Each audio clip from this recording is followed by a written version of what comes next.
Binigyang linaw ni Assistant Ombudsman Nico Clavano na hindi limitado sa public funds ang kasong plunder. Kasabay ng isinampang reklamo laban kay Senador Rodante Marcoleta. Binigyang diindi ni Clavano na lahat ng mapatutunayang sangkot ay mananagot sa batas. Yan ang ulat ni Rod Lagusa. Pareho lang ang ipinaglalaban, ang pagkakaroon ng transparency at accountability. Ito ang binigyang diin ng Office of the Ombudsman kasunod ng kilos protesta ng Iglesia ni Cristo sa EDSA na nagdulot ng mabigat na daloy ng trapiko. Ito'y kaugnay na nakatakdang pagsasampa ng kaso ng ahensya ng kasong plunder laban kay Senator Rodante Marcoleta dahil sa umano'y natanggap nitong milyon-milyong pisong donasyon. Lahat ng nagkakamali ay mananagot sa batas. So, we understand the plight, we understand what they're fighting for, but we ourselves are fighting for the same things. Paliwanag ni Clavano sa ilalim ng batas kaugnay ng kasong plunder, hindi ito limitado sa public funds. Doon sa RA 7080, sa plunder law, there are acts there that could comprise of the series or combination of acts that could comprise of plunder.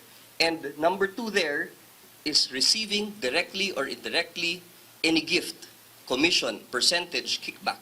Ang definition po ng plunder also includes private funds. Ani Clavano, umabot sa 75 million pesos ang kabuwang natanggap ni Marcoleta na naibigay ng 3 tranches. Dagdag pa rito, ito'y inamin umano na rin mismo ni Marcoleta sa isang panayam sa telebisyon. Ayon kay Clavano, bawal tumanggap ng ganito kalaking halagang pera bilang general rule, maliban na lang kung ito ay donasyon para sa kampanya. Anya, hindi idineklara ni Marcoleta ang umano natanggap na donasyon sa kanyang Statement of Assets, Liabilities and Net Worth o SALN at maging sa kanyang Statement of Contributions and Expenditures o SOSE. Tugon naman ni Clavano sa payag ni Marcoleta na may kinalaman ito sa pagiging dating chairperson ng Senate Blue Ribbon Committee at ang isasagawang impeachment trial ni Vice President Sara Duterte. Marami anya silang inihahain na kaso at politika ang kadalasang nirarason ng mga ito. Mahirap anya makita kung saan nanggagaling si Marcoleta dahil ang ebidensya ay nanggaling mismo sa kanya. Nasa final stage na anya ang resolusyon kaugnay ng pagsasampa ng kaso laban kay Marcoleta. Sa pagpuna naman ni Marcoleta sa aksyon pagdating sa investigasyon kay dating House Speaker Martin Romualdez, paliwanag ni Clavano, wala silang partikular na tinatarget. Anya, lumalakas pa ang kaso nila laban kay Romualdez.